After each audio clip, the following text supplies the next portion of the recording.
네,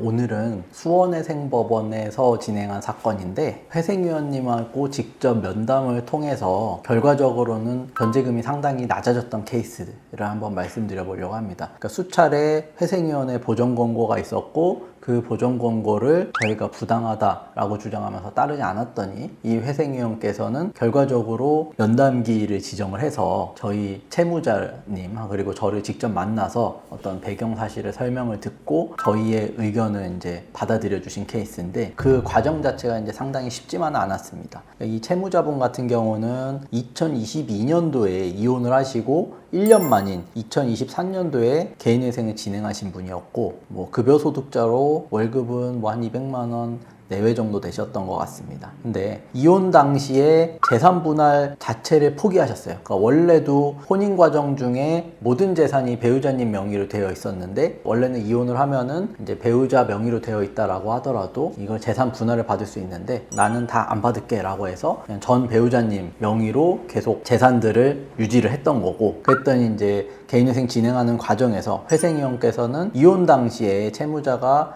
이 재산들에 대한 재산 분할을 포기한 게 문제된다라고 봐서 이 부분을 청산가치로 반영하느냐 마느냐에 대한 쟁점이 있었던 사안이거든요. 보전권고를 한번 먼저 살펴보면 2023년 10월 10일자 보전권고에 전 배우자에 관하여 다음 서류들을 제출해라. 그리고 이혼 당시 재산 보유 현황을 보고 분할 대상이었으면은 청산가치 반영하라 라는 거였거든요. 그러니까 실제 분할했는지 안 했는지는 모르겠고 어쨌든 만약에 분할 대상 재산이었다라고 하면은 절반은 채무자 재산에 반영해라 라는 거거든요. 그래서 저희가 일단은 전 배우자의 재산 현황은 제출을 했고 청산가치 반영을 하지는 않았더니 다시 보전권고가 나와가지고 신청인은 이 사건 신청 직전 이혼하였는 바 전세보증금 중 대출을 제외한 절반 7,500만 원은 청산가치에 반영하십시오. 그러니까 7,500만 원은 사실은 채무자가 재산 분할을 받았으면은 가져왔을 수 있는 여지도 있지만 어쨌든 재산 분할을 포기를 하고 전 배우자한테 그냥 계속 둔 건데 이거 어쨌든 안 가져온 거 자체도 문제된 걸로 보여지니 재산으로 반영을 하라라는 거였고, 그래서 저희가 이 보전 권고 자체가 이제 대법원 판례에도 반하는 부당한 보전 권고다라고 해서 한 10페이지 정도 되는 의견서를 이제 제출했습니다. 그 중에 이제 첫 번째 페이지인데 청산가치에 반영하도록 했지만 이 보증금은 전 배우자 명의로 마련한 특유재산으로 재산 분할 대상이 되지도 않고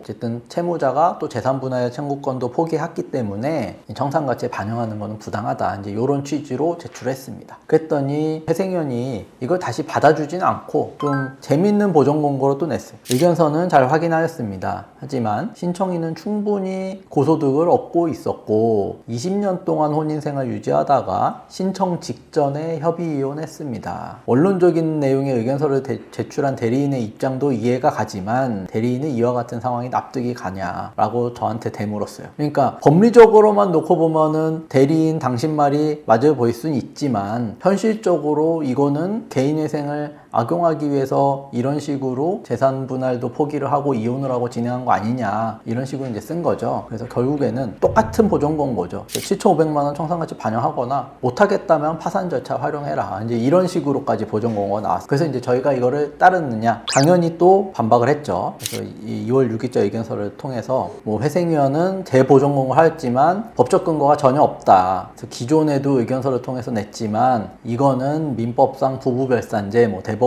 판례, 수원회생법원 실무준칙 모든 거에도 다 반한다 라는 내용으로 의견서를 또 냈더니 그 다음에 24년 4월 7일자 보전 권고에서 더 이상 이에 대해서 법리적으로 어쩌고는 의견을 내지 않고 회생위원이 우회적으로 보전 권고를 냈어요. 어떻게 나왔냐라고 하면은 청산가치가 보장되는 한도에서 전 배우자와 사이에 이혼 재산 분할 관련 금액을 최대한 재산 목록에 반영하되 현재 가치와 청산가치 차익이 100만 원 내외가 되도록 변제계획을 작성하십시오. 그러니까 핵심은 전 배우자와 사이에 이혼 재산 분할 관련 금액을 재산 목록에 반영하되, 그러니까 어떻게 보면은 기존의 내용을 반복하는 건데 이걸 좀 우회적으로 돌려가지고 이런 식으로 반영하라고 냈어요. 그래서 저는 당연히 또 다시 반박을 해서 의견서를 이미 충분히 얘기를 했고 의견서 기재와 같이 법적 근거가 없는 부당한 보정이다 라고 반박을 했더니 어떻게 했냐, 회생위원께서 이제 화가 났는지 면담기일을 잡아버렸어요. 그래서 제가 4월 18일 날 보정서를 냈더니 5월 8일 날 면담기일을 잡아서 5월 27일 27일 날 이제 면담 기일을 진행했는데 제가 채무자분하고 직접 이제 법원에 같이 출석을 해서 회생위원을 면담을 했어요. 그래서 이게 법적 근거가 없는 건데 이런 식의 보정이 내가 봤을 땐 부당하고 면담 기일을 잡으신 것도 어떻게 보면 보복성으로 잡은 거 아니냐 많은 부분을 이제 명확히 소명을 했는데